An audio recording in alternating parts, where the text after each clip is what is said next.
when we hear the quotes like you can determine the state of an economy by the state of its women and youth, is it true or is it false? Well, of course, it is 100% true. But what we do not know is that the employment generators are not the big MNCs that we vouch for so heavily. Surprised? Well, you shouldn't be. It is the micro, small, and medium enterprises, that is, the MSMEs, that are the true drivers of India's economic growth. How? Well, they provide employment to over 70% of the youngsters today. Well, what are these MSMEs? They are organizations with a strength of less than 250 people. Again, that is surprising that given the small strength and the small size of these conglomerations, they hold such a pivotal value in our economy. Well, recognizing this, the United Nations has designated today, that is the 27th of June, as World or Global MSME Day. And this is not without merit. Recognizing that, today we at BW are celebrating along with the UN and all the other micro, small and medium enterprises, World MSME Day. With that, let's begin with our discussion. And the first panel today talks about the importance of digitization in the MSME sector. With that, let's go ahead and welcome our panelists for the day. First, we have with us Mr. Ketan Patel, who is the CEO of Mswipe. Next, we have the founder of CrediWatch, a director, Mr. Sanat Satyan. We have with us again Mr. Anshuman Agarwal, the founder of Minimac. And our final panelist for the day is Mr. Nildari Basu, who is the founder of a company called NKB. Hello, everybody, and welcome to BW Business World. Thank you so much. Right. Hi, good So afternoon. I request everybody to switch on their cameras. Mr. Basu, you as well? Yes, just on.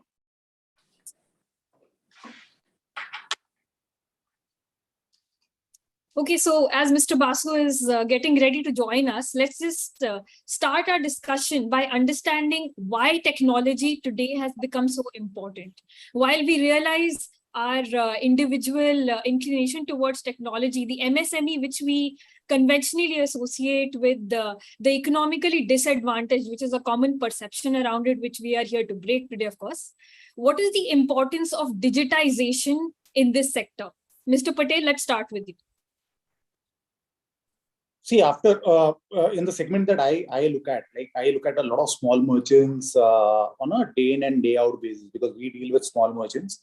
And post demon and after the pandemic, the impact of digitization has been huge, right? Because without digitization, none of the small merchants would have been able to do business. And we are a jugadu race, right? We try and find ways to do business. So when cash was not accepted, we started looking at other ways of accepting payments. When people did not want to touch you or any of the stuff at your shop, we saw different ways of accepting payments using the mobile phone. So digitization will always continue. And I feel that, like I said, we are a jugadu race. We'll find ways to do business, right? Irrespective of the situation. So this is here to stay, whether we like it or not. Of course, I think for those of us who are from the technical field would know that engineering and the like, and we are so accustomed to the term jugadu. So of course, it's not something new. We are all last minute hustlers and we get the job done anyhow. However, despite our outlook towards being a jugadu desh, as you call it, there are always apprehensions when we talk about technology, especially in the MSME sector, which is upcoming and is fairly new. And they're coming up in tier 2 and tier 3 cities where the idea of adopting technology is still something they're slightly skeptical towards. So that with that, Mr. Satyan, I would like to bring you into the conversation. Since you are a part of CrediWatch, which essentially is a consultancy and it also guides people with respect to financing, especially the MSMEs. So what are the common apprehensions that this sector faces when it comes to adopting technology? Oh, thank you, Urvi, and thanks for the opportunity to participate. I think I first of all agree with Ketan, right? So Ketan, of course, spoke about Jugadu and how it's the nature of an MSME to sort of do business, right? But you're correct. The apprehensions typically come with respect to security. Whether I'm going to essentially will the money come into my bank account or not at the end of the day if I adopt this, right? Because there is an apprehension towards investing in technology which is relatively new to an MSME today, right?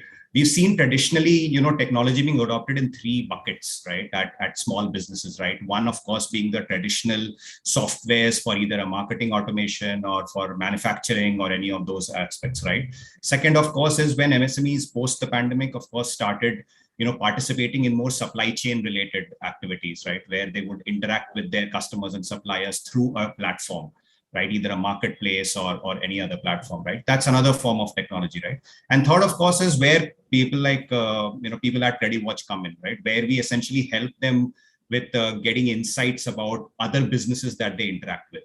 And, we have an SME platform, and you would be surprised to know that, the kind of apprehensions they come with and then they sort of get those resolved at the platform is immense, right? We have, small businesses from the northern part of India looking for information for, let's say, a supplier or a customer in the southern part of India, right? And because India is still a sum of parts, right? You still don't know a lot of entities which you are interacting with in different geographies, right? And those are where we see apprehensions come in, and I feel that technology itself then becomes an enabler to remove those apprehensions as well. Yes, it's like a chicken and egg situation. You won't adopt technology, so you won't know how to use it. And if you don't know how to use it, you're apprehensive to adopt it.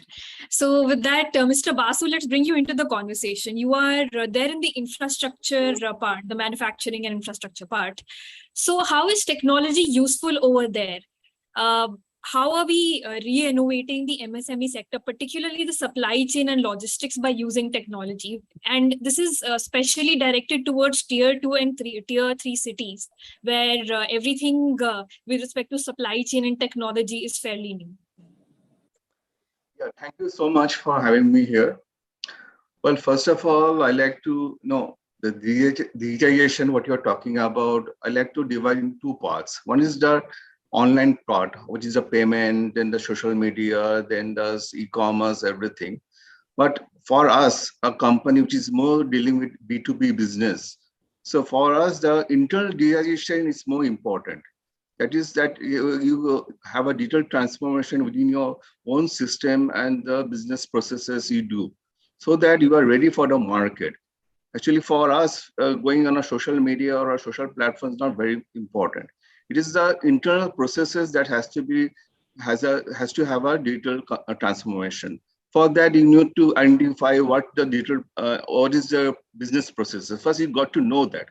So after knowing that, you adopt different softwares and different kind of digital technology to manage your business processes. But first of all, you need to know your business processes first of yourself. And knowing what? So first of all, you need to know what is your flow chart, how your business processes moves on. So before you adopt any kind of new software or any kind of new digital technology, you need to know which one will suit your company the most. So that is the most important thing of our digitization, what I feel, because for us, internal digitization is more important than the outside the online platform, because you don't much deal with online platforms other than having a e-auction or a tender bidding, or nowadays, all the government contracts, they are on tender, on portal, you have to e-bid, and also you have to do e-auction. So for us, having an internal transformation is more important. And for that, I think, so when you have internal transformation, naturally your partners, your vendors need to have that kind of technology also, so that it is a seamless operation and interfaces. This is how I see digital transformation or digitalization, what you call as for us as a MSME. There's a common saying in English that different strokes for different folks. I think that goes at a macro level also when we talk about MSMEs or any other corporation for that matter. So, Mr. Agrawal, let's bring you into the conversation. And I have a question for you. As Mr. Basu mentioned that the technology has to be specific to the company that we are talking about. So you, in addition to being a consultancy, also work in the export market with respect to the MSME sector. So my question towards you is, what is the common technology that MSMEs rely towards when it comes to making the companies go global in the export domain? Yeah. Thank you so much, Urvi, for that question. Before I come down to answering your question, I'm very much aligned to what Mr. Basu said about MSME transformation. Because we are right now having a big challenge in terms of MSMEs where it's a single person owned organization moving towards professionally driven organization. So while a lot of MSMEs boast about their founder or their proprietor saying that it's a one army show, single person show that we are doing, which is actually not the right way of doing business. And in my opinion, as Mr. Basu said, there is a huge transformation which is required. And why is it required through digitization? Because when you get into the processes, when you get into handling a lot of activities through various heads in the company, there is immense amount of information asymmetry which one has had, and those challenges of information asymmetry have to be handled. And that's the reason why digitization in almost every department becomes vital as you grow. So if I can recall my organization growing during the last 5 years, initially we just started with the HRM software for the HR department handling the payroll. We moved on to CRM because we could not handle the sales inquiries. And today, after 5 years, we can realize that even in our production, in our service team, in the customer handling, almost every department, we require a digitization software. So whether it's online or offline, whether you have a own server or it's a SAS based software, those are just modalities which will be most favorable for you. But most important is when you start growing and when you have a scalable model where you don't want to be a single person driven organization, but a multi-professional driven organization, it is inevitable. If you want to go without digitization, trust me, you won't be successful. So that's just adding to the general conversation we were having around digitization. When you talk about export market, so presently when you have to tap the export market, unless you are present on websites, unless you are present on social media, unless you organize various digital activities and initiatives, trust me, you are quite away from the organizations who are going to buy your products or who are probably going to collaborate with you in order to have your technology or whatever you are selling. So for export markets, like we have done a lot over Google AdWords, we have done over various marketplaces like India Mart, Trade India, Alibaba. So all these are gateways for the export market where you can actually sit in your comfortable office wherever it is in India, and you can actually start tapping the global market. This is the way how the Chinese have dominated the entire global marketplace. And of course, the Indians also are not far behind. And we, as well as MSMEs, we are already tapping the global market in a big way. And digitization is something, which is initially very apprehensive for people. They start thinking, I am not aware about digital methods and technologies. I'm not from that background. So there is a lot of negativity around it. But trust me, it is a general message for all the MSMEs. Right now, the government is pro-digitization, and that's why the entire tendering procedure, as Mr. Basu mentioned, that has also gone into digital mode. And whoever is staying away from it or trying to avert it, trust me, it's not going to favor them anywhere. Of course, technology is the future. Like we are talking here on Zoom, which is a technology-driven platform, so there's no escaping it. So with that, Mr. Patel, I would like to bring you back into the conversation and ask you that while technology is something people commonly associate with the tier 1 and tier 2 towns, how are the MSMEs in tier 3 and beyond responding to the digitization process overall? What are the challenges that they are facing, which people in tier 1 and tier 2 do not face, and how are they overcoming it? So the biggest challenge that people, like most of the panelists have said, the biggest challenge that people have faced is of awareness, right? People are scared of using technology for various reasons. One is maybe ignorance. Second is they don't know how technology is going to help them. And like some of my fellow panelists have said, government is doing their bit. Like government is trying to ensure that tier 3, 4, 5, 6, also starts using digital, the transformation out there is very, very high, right? So like in my space, the government is incentivizing us to go to tier 3, 4, 5, 6 and install payment terminals out there, right? In the same way, government is also doing a lot of things where they are using technology, making pilots. Like recently, government has come up with a pilot for blockchain for trade finance, right? With ICICI, HDFC, and SBI. And the focus is going to be the smaller merchants, smaller MSMEs, and in tier 3, 4, 5. So those are good things. It's a combination of what the government is doing plus what the industry is doing to ensure that tier 3, 4, 5, 6 is digitized, and that is helping. I think most of us would be aware about Make in India and Digital India and not beyond. So it's quite enlightening for us to get into the micro details with respect to what the government is doing in the MSME sector in particular. So Mr. Basu, I would like your comments on the same. So what is your take on what the government is doing with respect to digitizing the infrastructure segment, and how is that having a positive or a negative impact on the MSME domain now? Well, you're talking about tier 1, 2, 3, 4, 5, whatever. But we work in such areas which is no tiers. It is in a remote area. So the main problem and challenges we face is the network issue, where the people are able to access their online platforms very easily. And second thing was the government is really trying to do. I think they are doing a very good job. But one thing I know, they have different softwares or different software platforms by which they use their portals and their online activities. So sometimes it gets difficult for us to adapt to that kind of platforms. Sometimes the operating system doesn't support that kind of platforms. Sometimes the version of, suppose, all the portals, the CPP portals, that is a central procurement portals, they work on Java, and Java on a particular version. So that version, if you don't have, maybe you're not able to access that portal. So there's a challenge for that, I think, which I think the government must need to address. But again, what I'm trying to say earlier also, that we need to have a very user-friendly interface.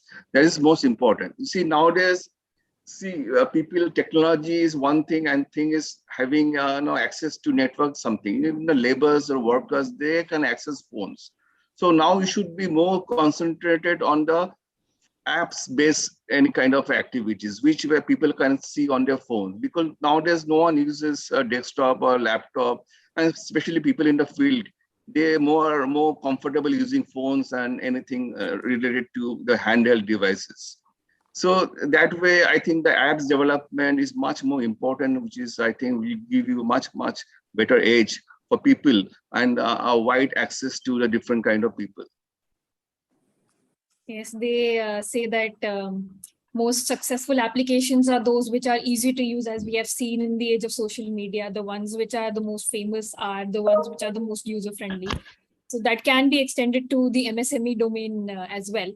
So with that, Mr. Satyan, I would like to ask you, what is your common advice to somebody who wants to get into the MSME space as a first time, say a startup professional, or somebody who is just venturing out to put their money into any of these companies, as somebody who's there in the consultancy space? What is your key advice to those who are just heading out in the MSME venture? Sure. So look, I think one of the most important things, of course, is to identify the use case or the gap that you're trying to address, right? And most of the startups and founders essentially are great at identifying that gap and using their experience to bridge that gap through technology, right? So that obviously would be the most important, where you have to identify that gap, which will have a very large addressable market, and then you sort of aim to solve it. But I think one of the things that a lot of founders sort of don't do initially is that they don't spend a lot of time with data, right? You could address the feasibility of your product also with powerful data, right? So you need to really step out into the market. You need to speak to merchants, speak to your potential customers, test your product effectively, right? And then, find a viable solution for it, right? The era of sort of MVP has become so popular. I think now people want something that's even ready. right? That's where how founders can come with technology itself. Yeah, so I think those were the two where you need to find the gap and you need to leverage data to address that gap itself. Because data and technology go hand in hand. There's a reason we say that we live in a data economy, because everything is digital and that's how people are collecting the data.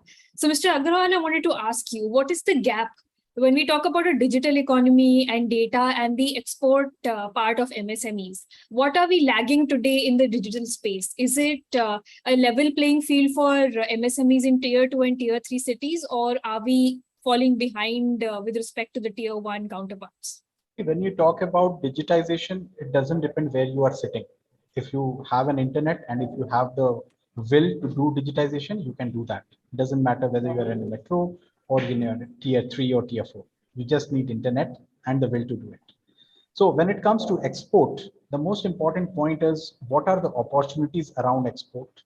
What are the various gateways through which you can actually reach your customer? So while we have got multiple marketplaces, while we have AdWords and various digital marketing techniques, social media marketing techniques, we need to excel on that. And that's the way how we can develop an ecosystem around us.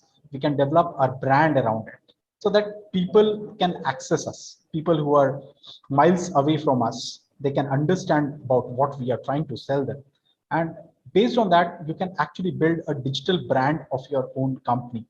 And you can create some sort of trust factor, because when you are present on digital media, you're actually showcasing something to the public. And when you are doing that, you are building some kind of trust around yourself. Because when you are present on digital media, you have a responsibility as well. If you do wrong, of course, there are people to bash you. And when you do right, there are people to praise you.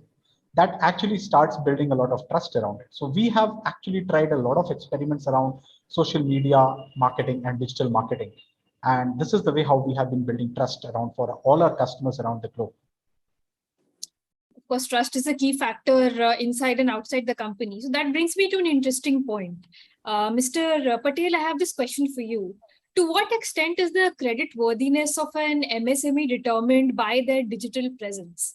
Are the MSMEs which are not digitally savvy as credit worthy or as trustworthy in the eyes of the common people today, or are they less credible than their digitally present counterparts? So if you're not digitally present, I don't think anybody in this country, especially the formal sector, will give you a loan, right? That I can assure you. There are around 40 million merchants. The total number of merchant loans in the country is not even crossing 1 million. So there are 39 million merchants who don't get a loan, right? The only reason is because most of their transactions are in cash, and there is no way, they don't have a credit score, and there is no way for you to judge them. But digitization helps with alternate data, right?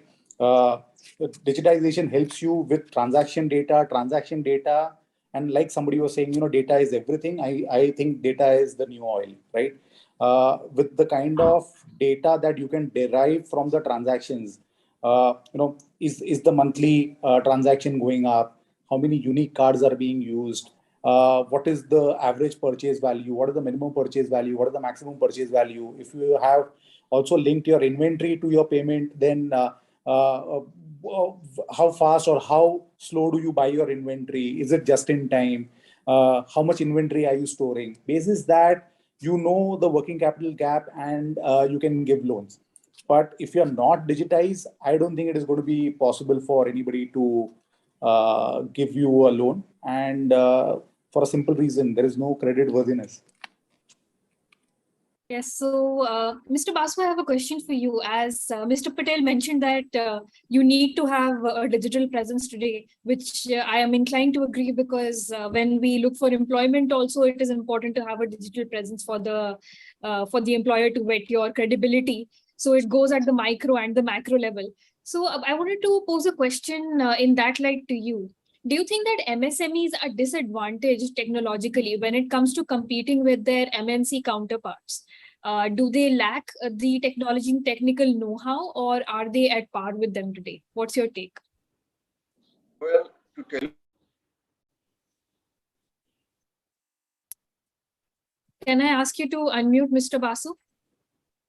yeah. So what I say that some of the MSMEs, I'll say, are almost at par with MNCs. But it's just that the MNC numbers are much less than what MSMEs are. So definitely in that way, the percentage of MSMEs who are not so much digitally inclined is much less than MNCs. But some of the MSMEs who are doing business with MNCs or doing business with the government or doing export business has to be, they has to be digitally savvy. Otherwise, they're not able to do business. So in that way, I'll say that some of the MSMEs who are doing business with the MNC, they have to be at par with these MNCs. Is that sometimes the cost involved is much, much more to develop a software and to implement a software and to use a software. There where I think the MNCs have an edge because they have a division, IT division, or they have enough funds to do training programs and to make their employees trained for using those platforms. So that way they have an edge. But as such, that's what I told you in the beginning, that we need to develop some softwares which are very user-friendly. You can start with very small softwares, like in Excel.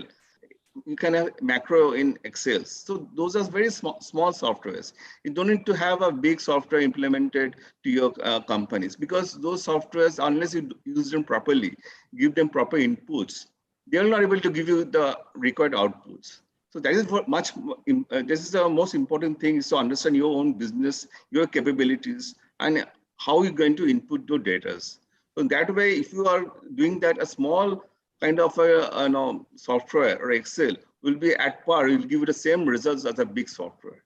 I think that will be just the most important thing what I'd like to put across. And regarding this at par with MNCs, I think some of the MSMEs are at par with the MNCs, especially who are doing business in the export market and doing business with the MNCs and of course, in the corporate level. As they say that the MSMEs today are the people in tier 2 and tier 3 are a lot more enterprising than what we give them credit for and what their common perception is. So one of the key ways they're doing it is by adopting technology and how. So Mr. Agarwal, I would like to ask you, can you share some interesting individual example which you have encountered at work where, let's say, an MSME from a small town has made it big in the export domain or otherwise also, by using technology that can serve as an example for those of us who are watching?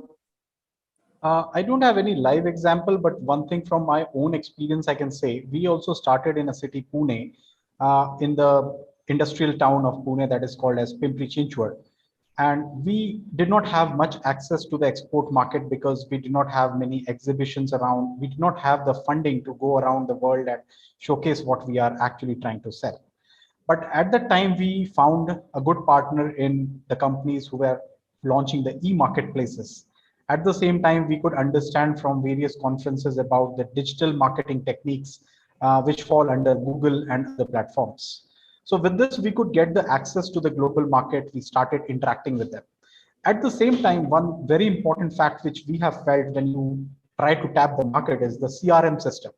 Because when you get into these marketplaces, inquiries will start flowing in like an ocean, and then it will be difficult for you to handle them. And then you realize that you have just one guy who is you yourself, who is handling all the inquiries. And then at one point in time, you realize that you have got bored of all the inquiries because not all the inquiries get converted. So at this juncture, you actually require a system to make a funnel of all those inquiries. And that's called the CRM system. So if you don't have high-end technologies, softwares, and platforms in your company, probably it will be like a hen and the egg story.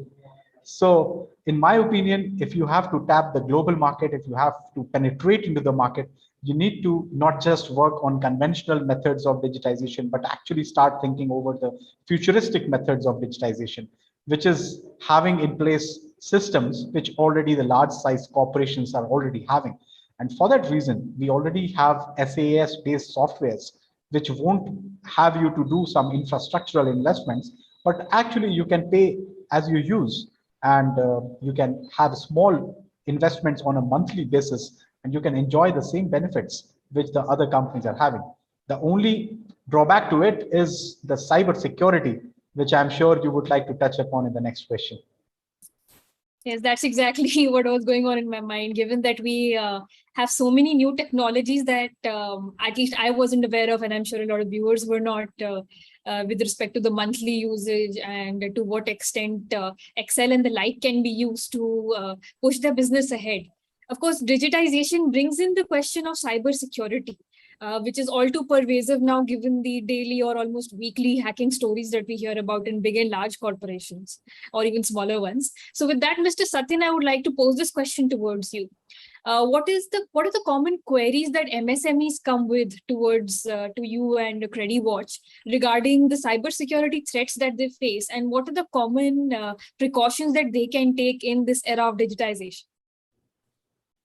Sure, Urvi. But before I answer that, I think it's important to acknowledge that today between Mr. Basu and Anshuman, I think we have the complete spectrum of MSMEs, right? We have on one end Mr. Basu, who's sort of struggling or sort of still grappling with the fact on how can I adopt technology at a business process level, right? And on the other hand, I have Anshuman, who's sort of looking at Google AdWords and digital marketing and CRM system. So, it's very interesting to see how the Indian MSME, market essentially rests between these two extremes today, right? And to coming back to your question, see, look, about cybersecurity and to add on to what Anshuman said, right? See, look, whenever you adopt a SaaS-based solution, typically they would come with their own back-end cloud-based infrastructure, which ensures that there are enough security tools available to make sure that there is no fraud or any data theft that happens, right? So, the onus is not on the MSME, so to say, to ensure that, there is enough security measures taken place, but the onus is on the technology provider itself, right? And most of the technology providers, because they work with a large number of corporates, with banking institutions, they are aware of all the guidelines by the DPIIT and by the RBI and other regulators regarding infosec securities as well. So I think I would say there is enough comfort in the system itself to ensure that cybersecurity is taken care of, right? But having said that, yes, adoption of technology at a ground level does require certain infrastructure securities to be taken into place, and that involves, of course, a level of investment as well, right?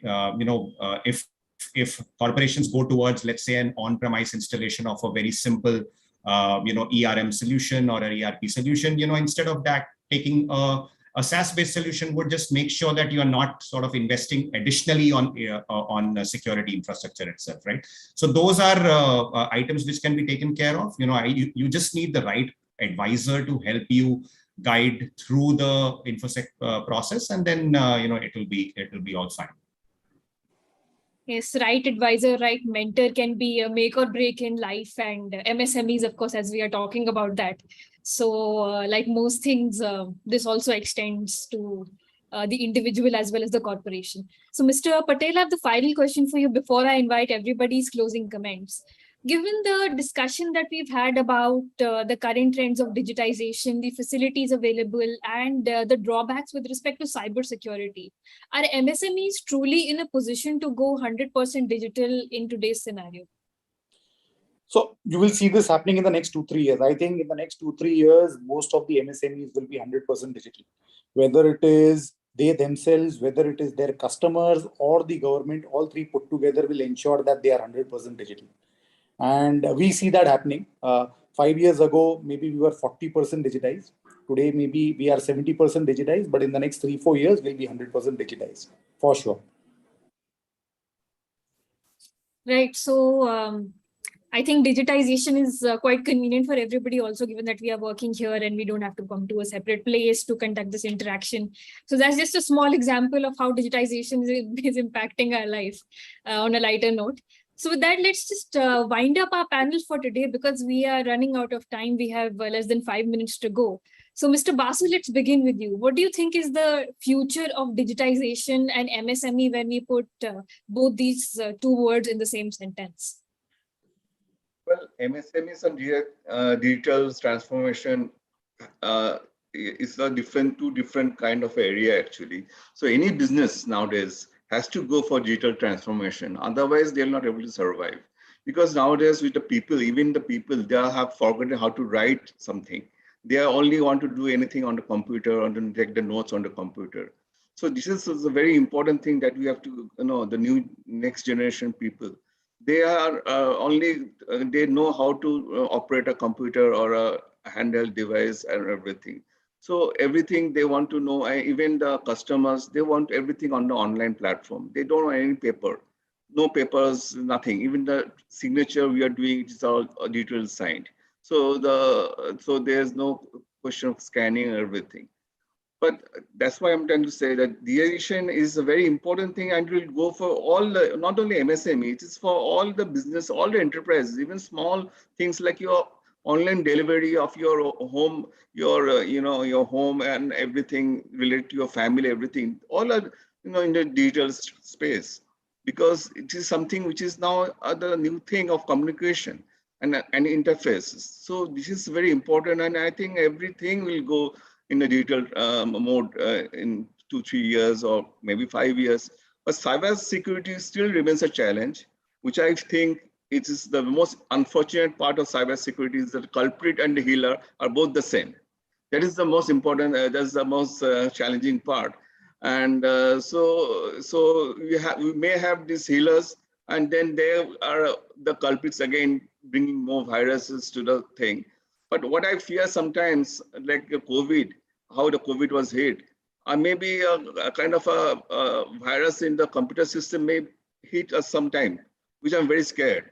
So I think that to be totally based on online will be a little risky, and maybe the cybersecurity, the packages for antivirus, everything are there. But I think still it is risky, because considering something which is invisible to you, and people who are not very, are digitally savvy, for them, cybersecurity remains a challenge for them. So for that, I think that some steps to be required so that you are safe from this cyber security threat. Mr. Agarwal, your take on digitization and MSMEs in the future?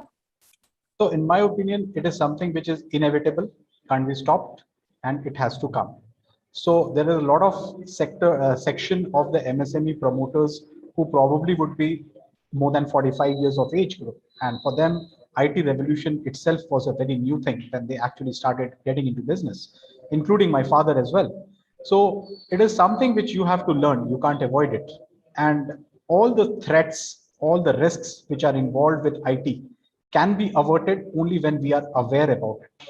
Till the time we are sitting by the side of the road and thinking that probably we would not like to go into digitization just because we don't know it, that's not going to help, because frauds, cyber threats, hacks, and all these security breaches would happen only because of unawareness and nothing else. Right. I completely agree with the part where we have to stay up to date with the technology, which is something I think people of our parents' generation are just learning, and they are just getting acquainted with the like. So with that, Mr. Satyan, what's your take? I think I'll agree with the other panelists, and there is no shying away that technology is here to stay. Digitization, of course, is imminent for MSMEs because your customers, your suppliers, the government, everybody is going to be online, right? I would say majority of them are already there, right? So how do you sort of shy away from that and still do business, right? So in that aspect, if your banker wants you to share data with them, if the government wants you to file online, right? If your customer is looking for you online, there is no other way that you can, access all of these partners in your ecosystem, right? So yes, there is a lot of opportunity for MSMEs to grow once they have adopted digitization, for sure. Okay, Mr. Patel, your take before we wind up for the day finally. And I've already said it here. We have to digitize, whether we like it or not. It's only a matter of time. We are seeing that in our space, right? The merchants, 5 years ago, only 20% of the merchants were accepting digital payments. Currently, it is 75. We feel that it will go to 95 in the next 3 years. So it's a matter of time. Okay, so with that, let's wind up our panel now. And I would like to invite my colleague, Mr. Arjun Yadav, to take the conversation ahead. And I would like to thank all the panelists who joined us on a Monday, on a weekday, and they took out time from their busy schedules to give their valuable inputs. And a lot of these initiatives and technology, something at least I was not aware about. So hopefully this was an insightful discussion for everybody who saw us. And I would like to once again thank everyone, all the panelists who joined us this morning. Thank you. Thank you so much. Thank you so much. Bye.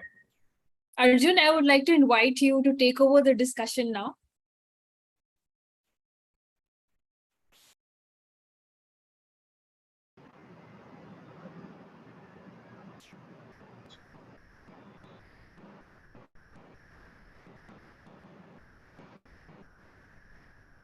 So I can leave?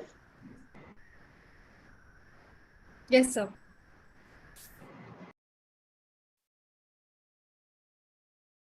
Hi, Arjun. I would like you to take the conversation ahead from here. Over to you.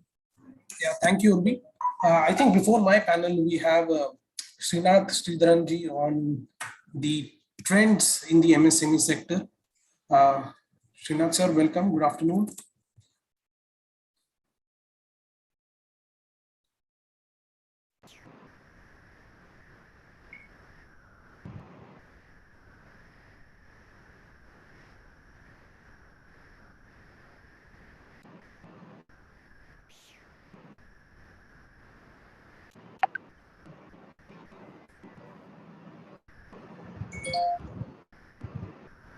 I can see Ruel Aminji joining us. He will be Hi, taking hi, the session. hi. Thank you. Hi, Mr. Sridharan. How are you? Good to see you. So you're on mute, I guess. Yeah, am I audible now?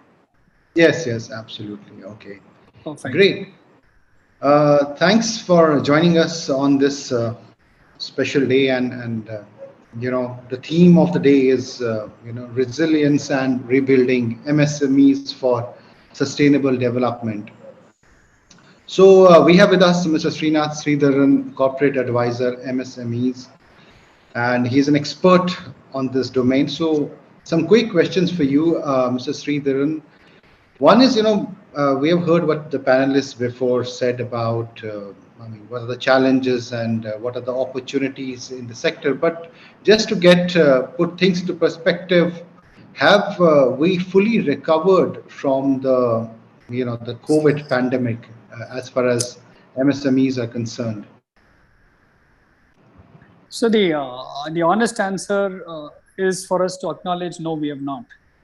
I mean, while we think we have recovered and economy is on the rise, yes, economy is probably growing and is on the rise, but it has not been inclusive to take MSME and SME along. The issues of working capital and bigger issue that which is the elephant in the room is the overdues of MSME receivables has been of concern for the last so many years, and it has not changed at all. A lot of it, including from the public sector entities who have to pay their downstream vendors those monies. Are we recovered? No. Are we robust? No. Are we resilient? I think that's for the ingenuity of the people, so they're resilient. Are they bounce back with rebounding? I think yes and no. It's a combination. Some of the SME, MSME players are out of business because some of those services and products just they couldn't keep up. And I think more importantly, the concept of financing. How do they get financing, access to finance? So we still have some of those challenges ahead. You know, there's a huge dependence on MSME sector in terms of employment, you know, and what is the government doing enough to ensure, you know, that they provide that support that MSME players need in terms of getting funded, you know, expanding their businesses? Is there a disconnect, and what is that disconnect, if any, between what the state wants and what the MSMEs want? Sure, I think the state, the same word, I will break it up into two parts, right? One is the state that denotes the central government or the nation. The other is the state as in the individual states. Both of them are equal stakeholders in the MSME ecosystem. Most of the MSME players are local players, which means that their bound to a certain geographic location, though they might be trying to reach customers outside of it. In that, I think we'll have to respect that MSME is all about appreciating local skill set. A classic example, you might have let's say a certain type of handloom sarees that will be restricted to a certain geography or probably even certain set of families or communities who have that expertise. But can we get them to mainstream economy? There might be a demand elsewhere. I think for which I think if you look at the RAMP program, which was announced in the union budget, which is the Raising and Accelerating MSME Performance, a very, very interesting program. For the first time, it has been launched to the tune of nearly about 6,000 crores. Is that good enough? Probably time will tell. But if you look at some of the central government initiatives of what is your trades, the trade receivables discounting system, or the GST concept itself. But it'll be interesting if we can actually get each of them to talk to each other so that better financing arrangements can be offered to the MSME players. So from that point of view, we will have to grow what I call as not local. Typically, we say that we'll have to think local and act global. But here I want to pun on the Hindi word and say lokbal, saying that think local, LOC, and go global, BAL. But I'm also punning on that word to say lok, as in your people, and bal as in the strength. So how do we leverage local strength and take them abroad or take them to other markets? I think one of that challenge of being export competitiveness. And the classic learning is if you look at Vietnam, we look at last 30 years of how China has built its SME economy, which powers almost 80% of the total GDP. It's about export competitiveness. Can I have a small skill set, craftsman, small company in a small town in India, exporting to the Netherlands, exporting to the US, exporting to China, exporting to Japan? I think that's when we can say MSME is then mainstream. I mean, today it's, I don't want to sound cynical, but almost MSME and SME are used definitely once a year when we speak about the SME day. And we forget them rest of the year. Right. And that's unfortunately true. I think, I mean, we need to pay attention to that. We don't just reduce these two sectors to just an annual event. You know, I want to ask you about the digital transformation of MSMEs. You know, it is said that the cost of transformation at times becomes unaffordable, in fact, you know. How do we sort that problem? I mean, how can we help them take that leap, you know, that tech leap, that digital leap? You know, are there enough schemes or, opportunities available for them to get that digital transformation? Because, I mean, there are, of course, some players who are doing it actively, but it seems there's a long way to go. I mean, see, I think it's what we are all grappling with is platformization of offering technology services to MSME. If you look at the individual MSMEs of different sizes and scales or geographic location, they do have their own mom and pop individual help from the local experts who would offer them something. It could be as simple as setting up a tally system, or as simple as helping them with GST filing, or as simple as setting up a website, or how to go on to a certain platform or e-commerce platform. I think that's something that I'm hoping that our ONDC platform that we are in the process of scaling up could solve, because at least for the domestic market, for the first time, SMEs and MSMEs can also have an equal voice on the digital platforms. Today, the amount of payout they would make to get onto some of these large platforms is very expensive. They will end up paying up to 40% of their product fee as commissions. But will that solve for their digital need? No, not really. So the platformization can be solved by multiple ways. One is, if you look at SME and MSME industry associations, a lot of them are running on goodwill. They don't even have money. So can we look at creating multiple industry bodies with grant of saying that, you know, that, hey, you know what, I know brass manufacturers association. It could be simple brass utensils or brass statues. But can we have some local grant for them to bring that capacity building? Otherwise, they still can't afford it. I think government can look at some of these, bringing in these grants. The larger question I have is, when will we have that let's say, readiness to say, can we have even SROs, self-regulatory organization, which bring in the need for quality assessment.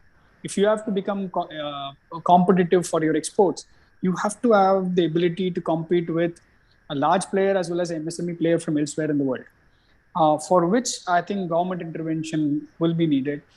Classic example, I go back to China because they've done this over the last 30 years of growing their GDP largely on the back of MSME.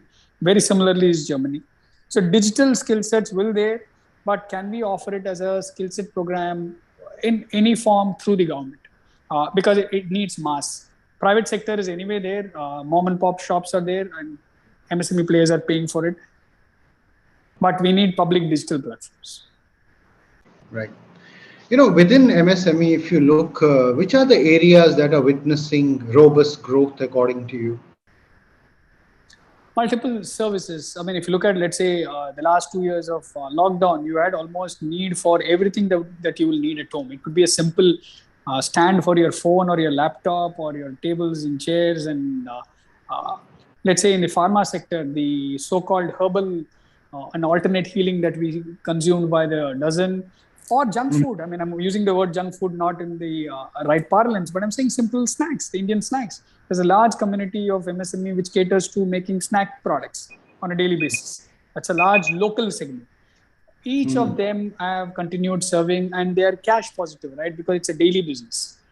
But whereas if you say that I want to make fishing nets, it becomes a cyclical business. It becomes certain, they need the ability to market themselves, be available on multiple platforms, and that's where they lack.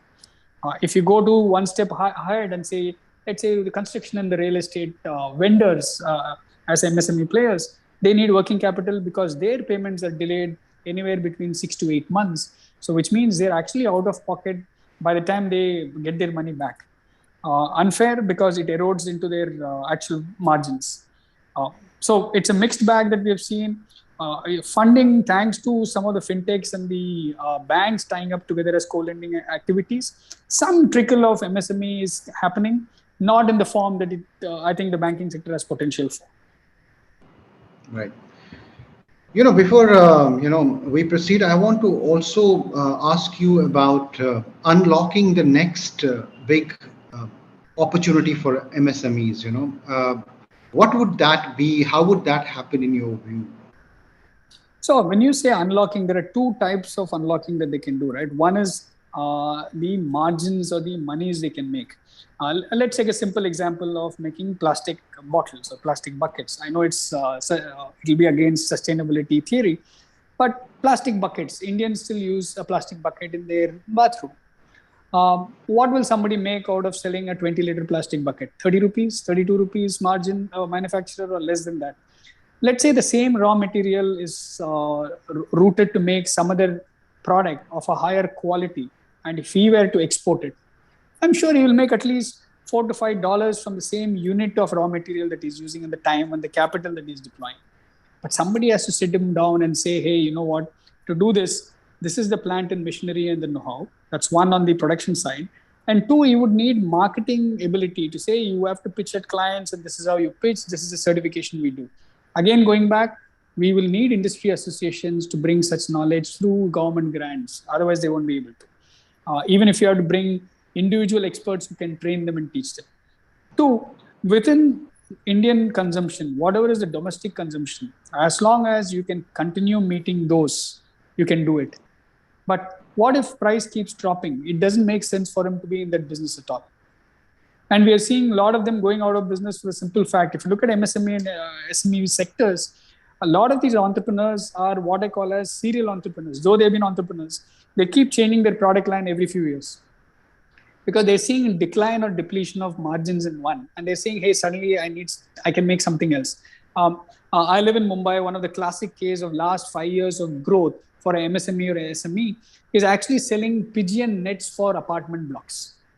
So you have fantastic apartments being built, high-rise buildings in Mumbai, but guess what? You have a pigeon nuisance. So you have a building and you want to cover your balcony with pigeon nets. So there's somebody who's making those plastic or nylon pigeon nets who's been minting money for the last 5 years because it's a new demand. Is it sustainable? Not really, because once you've covered a major bulk of it, what happens then? they will figure out something else. And this is exactly what we saw during COVID, of people saying, "Arey yaar, jugaad hai, ye available hai, chalo kar do." And they move on to the next one. No, you have touched upon on a very important word which we always associate with small businesses, and it's jugaad. We always, look at it. We always say that they will find a way. But give me, what are the what kind of challenges does it throw up? Because it's not sustainable. I want to stick to the theme of today's, the day that's being celebrated. Sustainable development. We have a lot of people who are watching this here. What are the three best ways that MSMEs can, grow in a sustainable way? What is your suggestion? What's your advice to all those founders? Sure. I think the very first one will be mapping what are the trends happening in the outside world. I mean, they can't survive only serving the Indian population. In India, as we also move along to the net zero targets, more and more customers will become aware of wanting to be green and sustainable and change. So which means, how do we bring that sense of information to our MSME community? Why does it have an impact on that production? Is simple. If you cannot make, let's say, single-use plastic anymore, there has to be an alternate material that will be needed, which means bringing knowledge about material sciences and associated production capacity that we need to teach them. Do we have it currently? Not really. Some of the smart MSME will figure out a way how to do it. I'm not talking about traders, I'm talking about manufacturers here. They figure out that this is the winds of change and they will do it. Can we bring it formally again through the SME associations, MSME associations, to the system? Two, I think today we have a great advantage. The last 5 years, what are the good things that have happened with the digital and the financial infrastructure? Government has put together the concept of GST. Government has put together the concept of RAM. We have, for the first time, account aggregator platforms, which could act as a, let's say, a front end for what we known as DEPA, right? I mean, so all the data that is in the formal sector of an MSME earnings can be captured and better access to finance can be given. What if you actually give them some kind of financial incentive for following sustainability practices? It's almost like a set off for a higher initial capex or initial opex cost that we can incentivize through that. Is the financial sector ready for it? Yes. Are they going all out to say this? No. That's something that we need to encourage. The third one, which is slightly more, I think, the government's doorstep, is, I think, if they were to give, if they were to use GST credits. I mean, today, SME, MSMEs, like any other businessman, will have some GST credits to their account. Can the banking or the formal financial system look at those credits to actually lend to them? So, which means you're sitting with 2 lakhs of credit available to you, but can somebody fund you, say, 50,000 rupees working capital basis, that credit available, which is almost like government saying, I am standing sovereign guarantee because I anyway give you that credit. So I think that's a simple change. With that, I think you can actually create a lot of fiscal headroom for the large MSME population in the country. The amount might be small for the individual, as low as 25, 30,000 rupees to as high as a couple of crores, but it unlocks a lot of capital that is with the government. And government is not out of pocket because government doesn't have to pay that credited amount, credit amount immediately. It can allow them to actually take a loan from the banking system. I think these small little things could be a big, big lever. You'll have to give them material science knowledge of what's changing. You'll have to give them the production capability. 3, unlock their financial need, where win-win-win for all. Government is not out of pocket. I have 2 quick questions before I hand it over to my colleague Arjun. One is the entry barrier of setting up an MSME. Of course, do you think we need to look at it with a fresh kind of approach, and also get into trainings and make sure there's a system that ensures that once they enter and they become sustainable, they understand the processes. It's not that everyone can make it into this. Sure. The entry barrier for sustainable way of being in MSME business is very, very high. And I wouldn't call it just an entry barrier. It's a cost of continuing to do business in that way. If they don't know that somebody will pay a higher unit price for a green product or a sustainable way of being manufactured, they would not make it. I mean, why would I make something when there's nobody to buy it? But more importantly, if you see the current construct of various incentives that different state governments give for MSME, a lot of them don't even scale it up. So they end up opening a new MSME entity in a different name because there is a grant or incentive or subsidy available for it. So as a result, they actually always continue to be in the lowest grade or category of MSME size. Call it tax arbitrage, call it whatever arbitrage.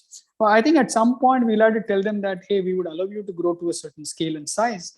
And we'll have to say that if they do that, it's also good for the economy because they're able to employ more number of people. Where they simply create different entities and small ones and stay small. I think that's the entry barrier that I see. It's actually a disincentive. By giving the wrong incentives, they are creating disincentives for them to not grow up at a certain size and scale. So what's the point of saying we will digitize, we'll allow them to offer everything? They won't grow. My final question about the where do you see the Indian MSME sector over the next 2 years?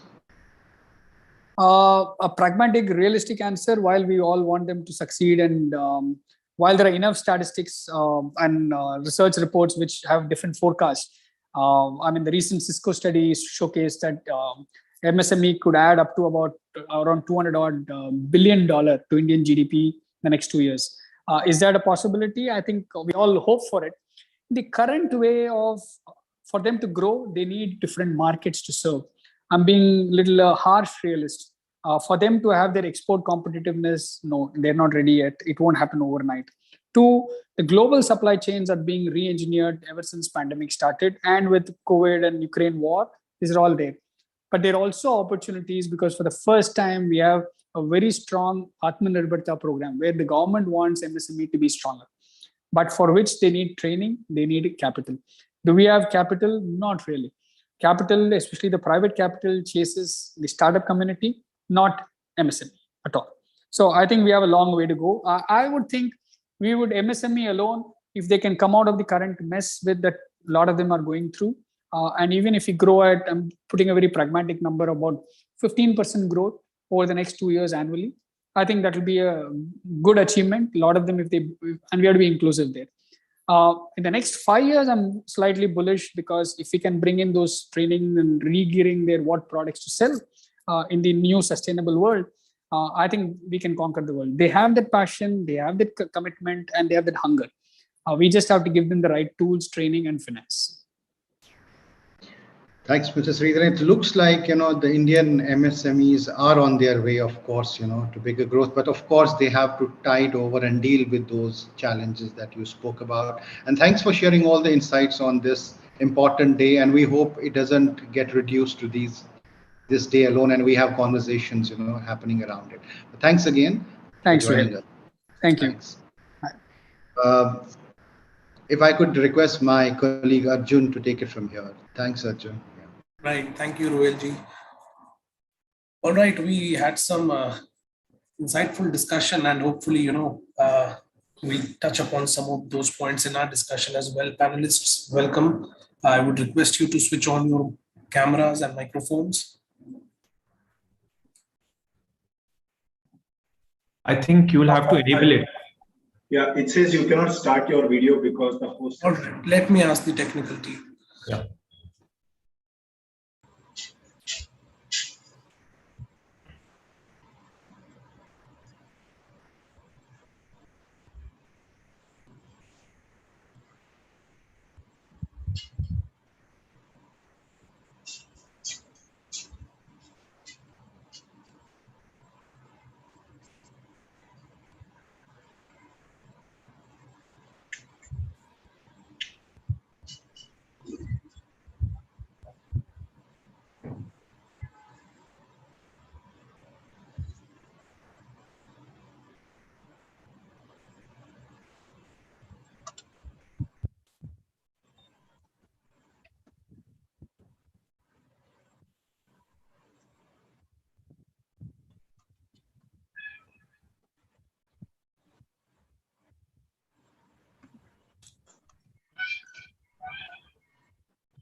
Hello, Dheeraj, I can see you. Yes, hi Arjun. I can Yeah, see you. same issue. It is still not allowing me. They must be working upon since two of the panelists have turned on the.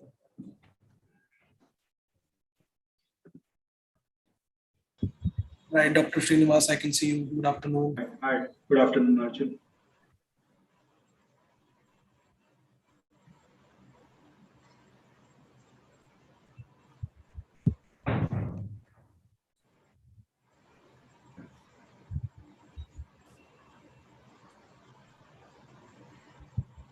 Mr. Basu, are you able to turn on your camera? Because what I have, how do we do that? Turn on the camera. you must be getting the video icon on your left bottom. Yeah, that I had clicked, but it's still not coming up.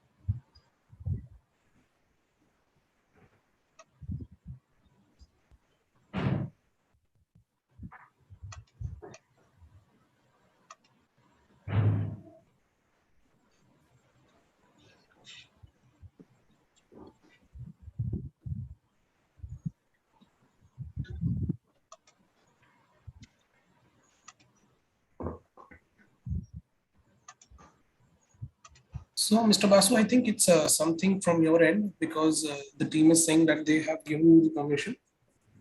And since other panelists have also turned on their cameras. Yeah. So let me just try. Yeah, we'll start the discussion. So, good afternoon, panelists, once again. The topic that we are discussing today, time for Indian MSMEs to go global. I think from the past two panels, we've got some great points on what MSMEs can do, and as we celebrate this MSME Day. But before we talk about the aspects on the global aspects of what can be done for their global integration, I think we need to know from you the outlook for the sector that you're seeing. How has the year been so far? We are having unprecedented business environment, inflationary pressures, then of course the uncertainties posed by the war in Ukraine, and of course the recession fears in the US economy. How is the sector poised for growth in your opinion in the coming year, and how has the year been so far? Dheeraj, if you would like to start. Yeah, sure. So, I have a very contrarian view on this. I was listening to some of the speakers before, and they seem a little more pessimistic. I am by nature an optimistic person. So I think we underestimate the resilience of the Indian MSME, right? At Campus Sutra, we are not a Flipkart, right? We're not a very big company, but we are one of the first Indian brand to be present in 22 countries. And what we have seen is that MSMEs are more agile than many large corporates, and you don't need to go far to see that. When COVID happened, a few of the companies which were off the block first were MSME, right? So because they have a smaller structure, they have a tight controlled structure, the possibility or the opportunity for a MSME to be the first in market, to make changes to the process system is much faster, right? While I understand there are challenges in terms of capital, right? So if you were in the hospitality industry and COVID hit, right, then the game is whether you can sustain that period, whether you have the capital to ride over the wave. But leaving that aside, I think MSMEs are much better positioned to tide over tough period than a large corporate. That's one. And second, business models which are more sustainable, which have been built with the right business principles, usually do better when the things go wrong. When the things are good and there's a lot of money being pumped into the system, I think usually the bad and the good guys, all of them look alike. But when the going is tough, I think businesses which have been built with strong fundamental, they stand out. They in fact gain market share. So we are one of the very few company which is looking forward to this period. Right, last 1 year has been the period of where it has been difficult to get people because a lot of money was being pumped in. Advertising was becoming more expensive because again, insane cost was being pumped into digital. I think the next 1 year is going to be very exciting. It is going to provide an opportunity for fundamentally strong companies to gain market share. Right, clearly an optimistic view, and of course, one of the strengths that we have is resilience. Dr. Srinivas, your current outlook for the sector in the current business environment prevailing in the country?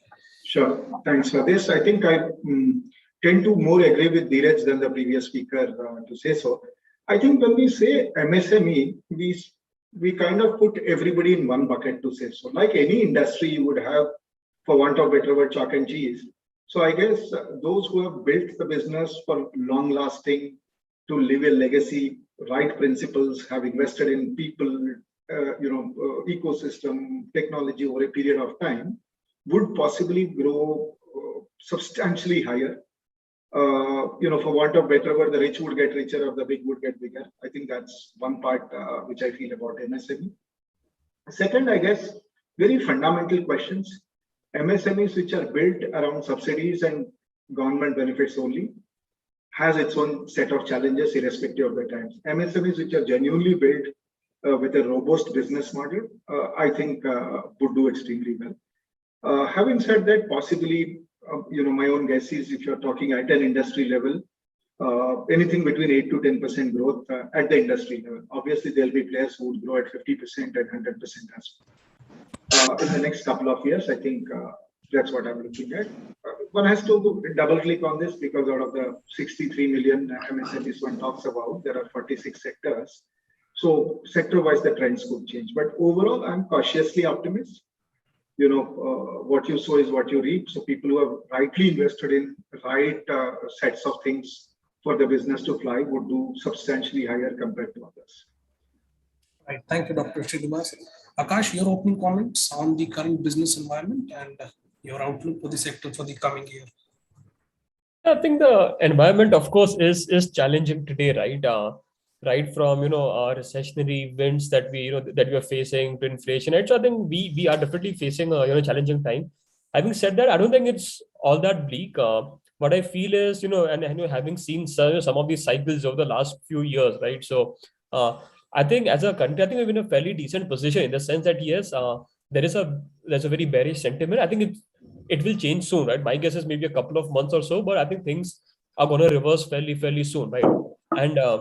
And at that point, all it matters is, how strong your fundamentals are. Have you been able to cope, with these downturns? We saw that over the last couple of years when COVID happened, of course, our businesses really did suffer. But then the ones who have ultimately, a stronger business model, maybe some, cash reserves with them, they are the ones who always, come out of it in a stronger manner.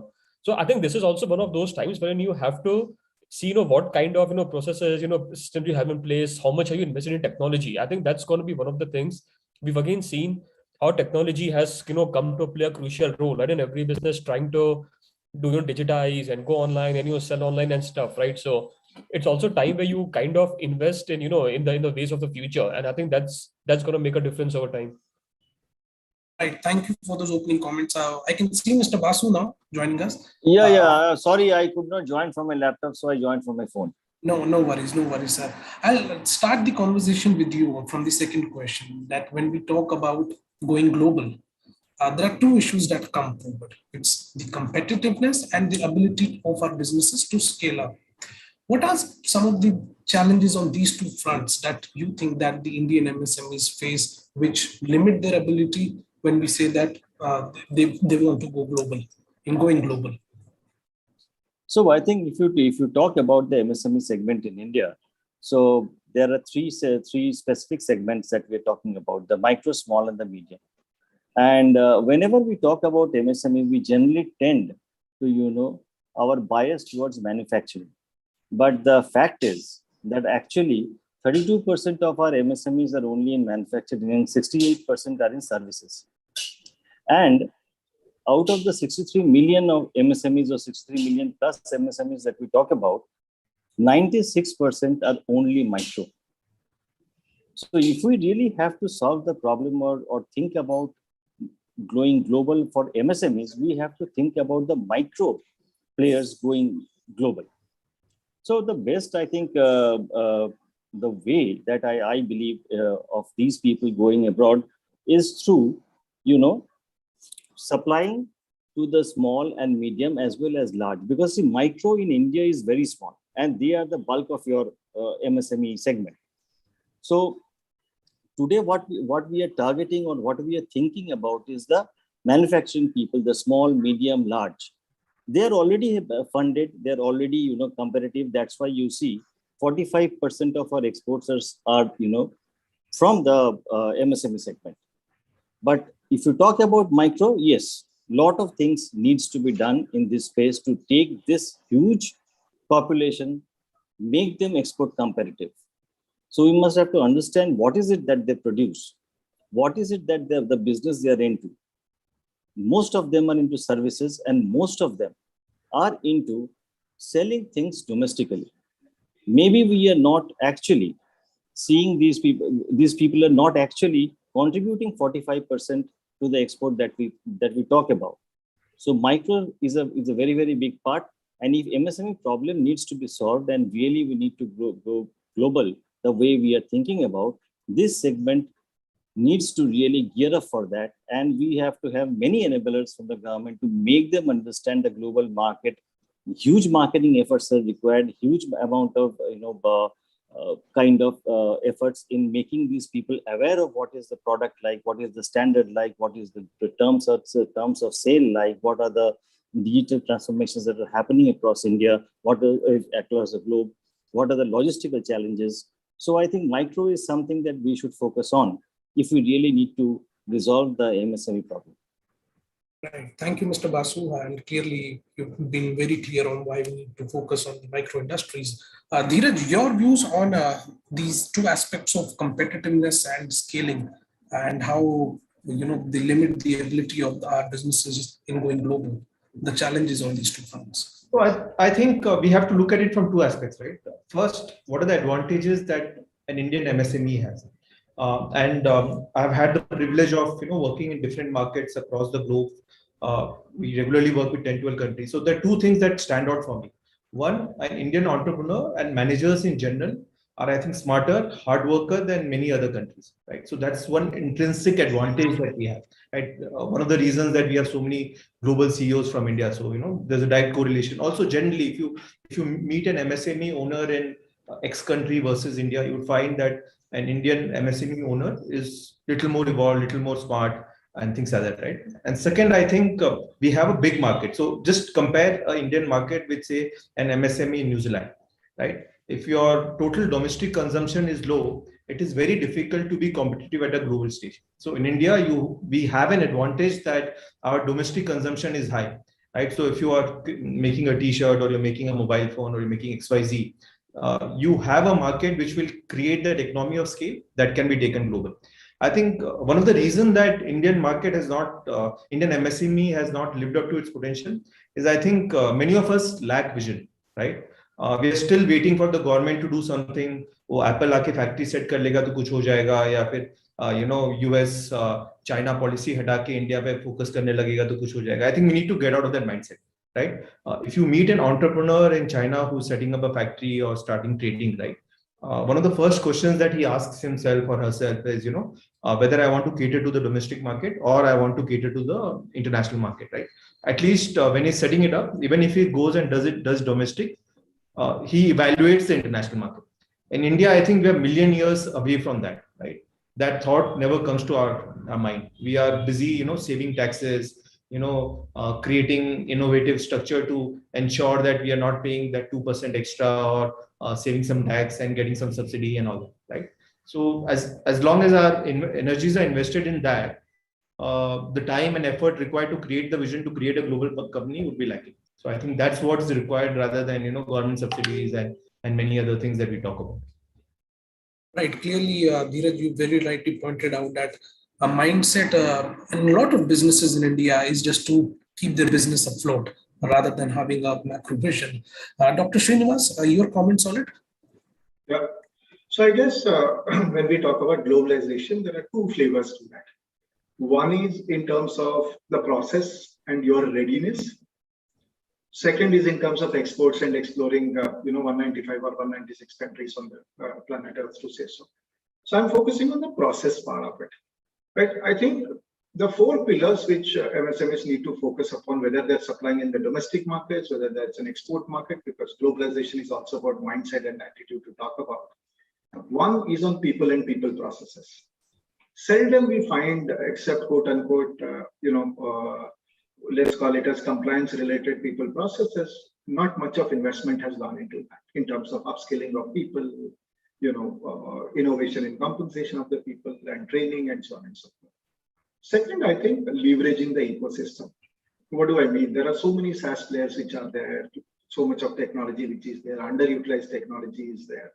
There are so many incubators in the world of startups. There is enough ecosystem which is existing. How do you leverage those ecosystems? Here, I'm not referring to government subsidies and representation of a particular geography. I am referring to players within the whole system where one can leverage.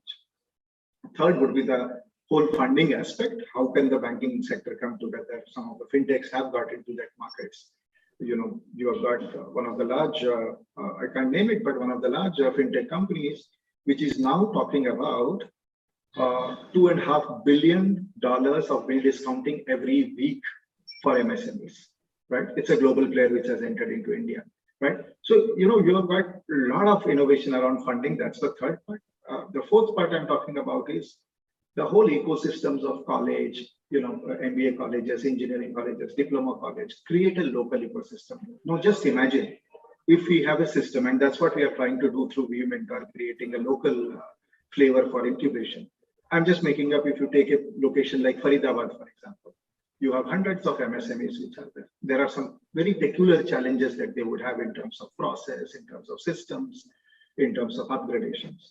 There are at least 17 engineering colleges in that location, 4 MBA colleges in those locations. Hundreds of mentors who must be good in their own areas must be existing. Can we look at a local, pin code level collaboration to use technology to bring these together using certain methodology so that all of these can be stitched together, right? I'm being little illogical in what I'm saying, but I want to say this is that what is the difference between a startup and MSME? In my view, while there are some technical differences, the 5 criteria of startups and MSME slightly, in my view, both are the same. It is just that the attitude and the style of functioning of a startup is slightly different than MSME. Look at so many startups in India, their revenue size, if you go by technically by the definition, would be substantially lower than many MSMEs together. I think it is just the style of operation, that vision, the kind of people they invest in, the kind of funding which is available, the kind of ecosystem that they leverage. So that's first part, which is more in terms of inside outlook. How do I keep my house in order? If somebody starts off the work today, possibly 2-3 years time, there can be some POCs which are possible in India. I fully agree with Kalyanji when he talked about saying that while SME is reasonable per se, size-wise reasonable and, have their own systems, ME is where the challenge is, and the numbers are substantially larger. I mean, 96, 97% is what people say.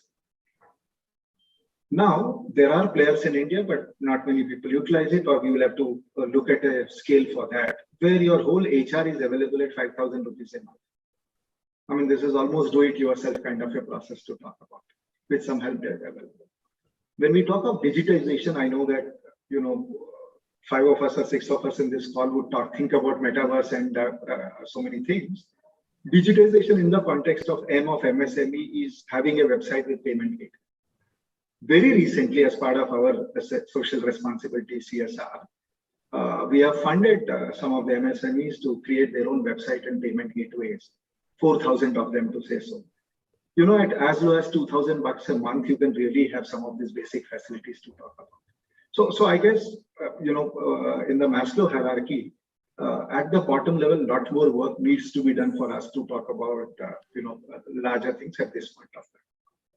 On the export fronts, etc., I guess some of the companies have done it superbly well. I mean, I was in UK last week, 2 weeks ago, and when I went to Primark or any of the large stores, Marks and Spencer, randomly pick up one cloth.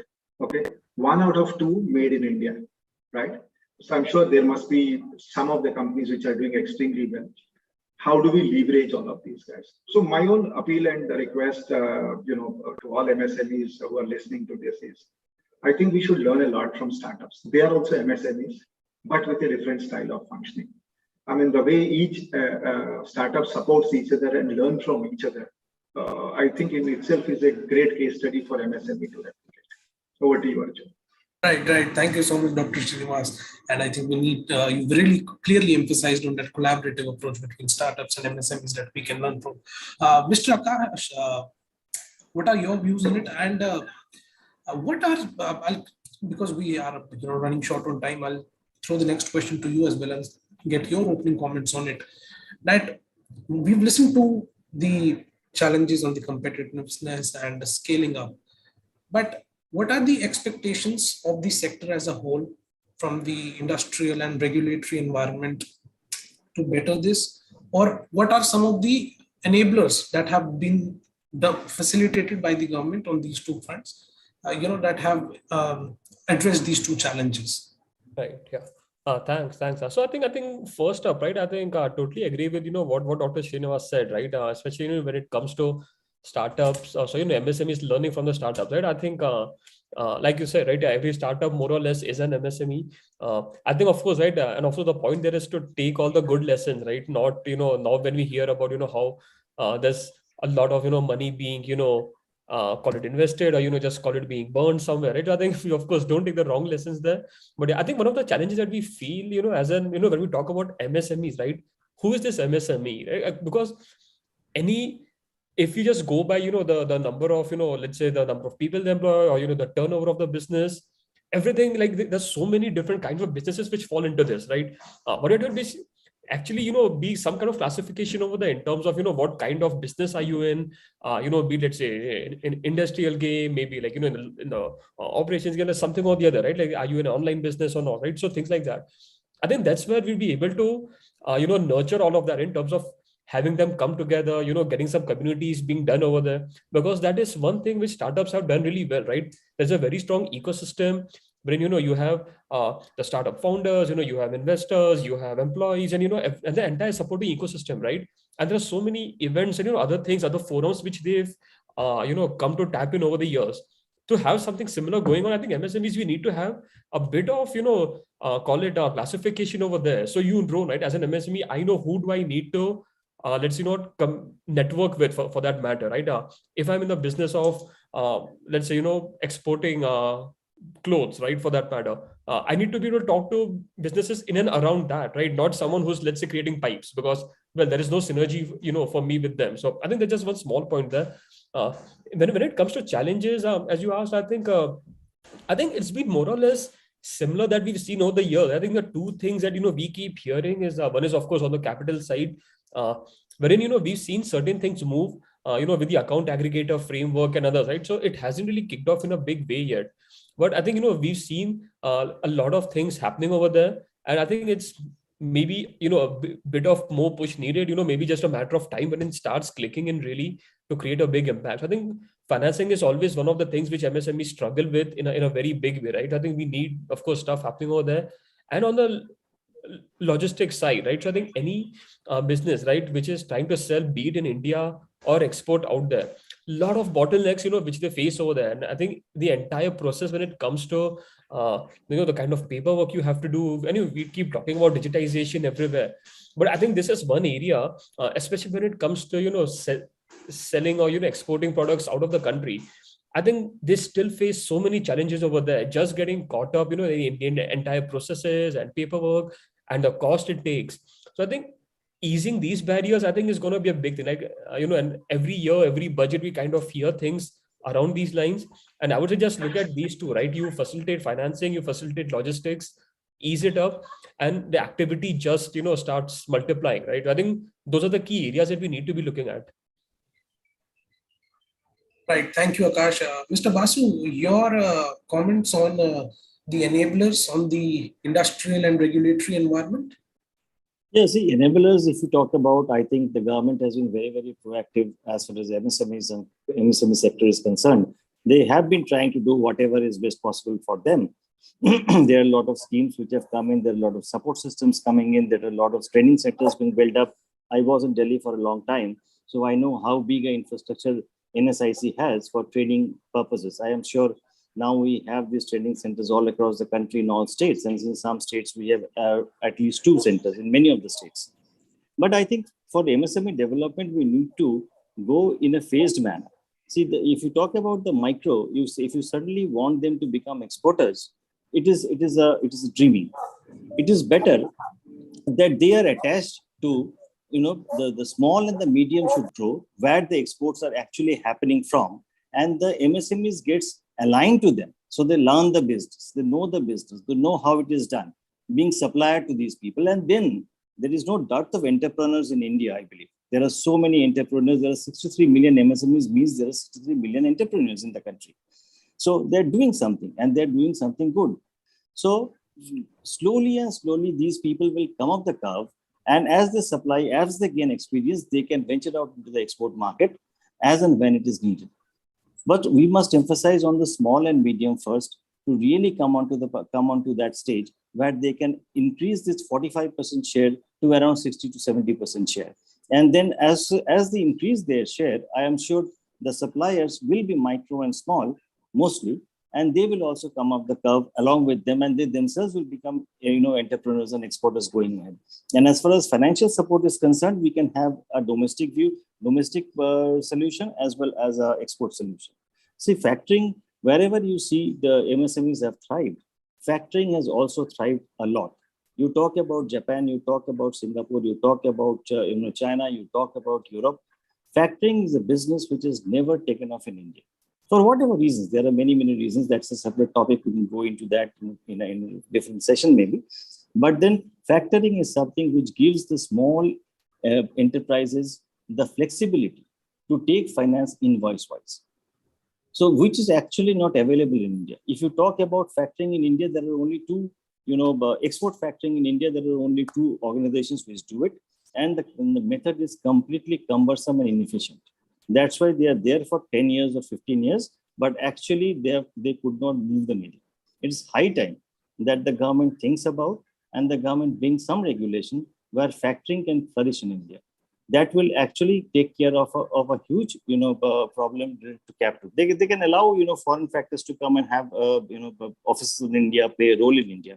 I think there are many factors which have started coming in, like DREAM, Volofin, Tradewin. There are so many of them, but none of them have offices in India. They're testing the ground. Actually, government should encourage them to come, and also the NBFCs who are there present in India, they should also be encouraged to go get into export factory. Right. Thank you, Mr. Basu.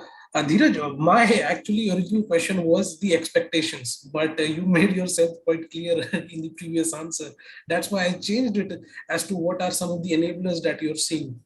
So your comments on this, and how are these enablers helping our MSMEs to integrate into the global value chains?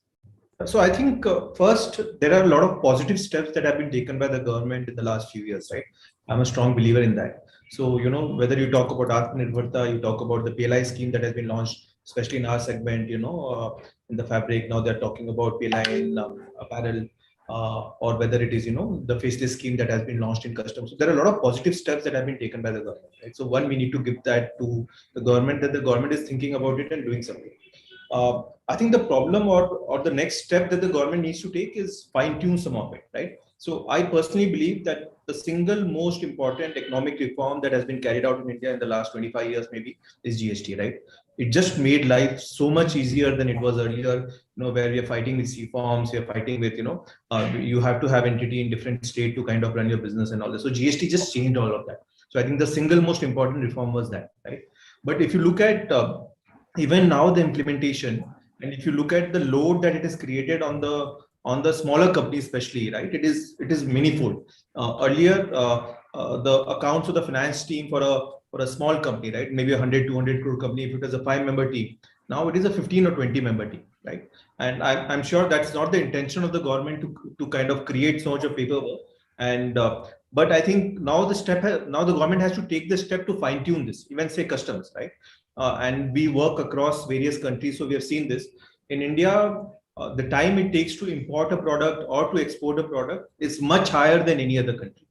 The processes required for settling your bills with bank and all that is much higher than any other country, right? So I think it's high time that we start looking at. So we have done the big things. Now it's about fine tuning the small things, which will make it more efficient. What India at an overall level is lacking is the ecosystem. And the ecosystem, for the ecosystem to get created, I think first and foremost, a lot more companies need to start looking at export, need to start looking at going global. Second, I think there's a role for the government to play in terms of fine tuning some of the stuff.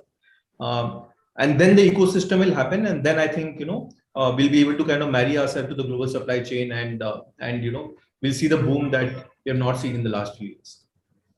Right. Thank you, Dheeraj. We have around 4 or 5 minutes. Akash, I'll come to you very quickly on the e-commerce potential part because you're in that space. And in the previous panels also, we were listening how e-commerce has opened up potential in boosting the exports of our MSMEs. And now, India is experimenting with the open network for digital commerce. Give us a sense of, how the e-commerce marketplace can shape up with this network and what's the opportunities for the MSMEs in going global through this network and in general as well. Can you hear me? There's just this aircraft passing by, a lot of noise. So maybe I'll just take a minute. Yeah, that's.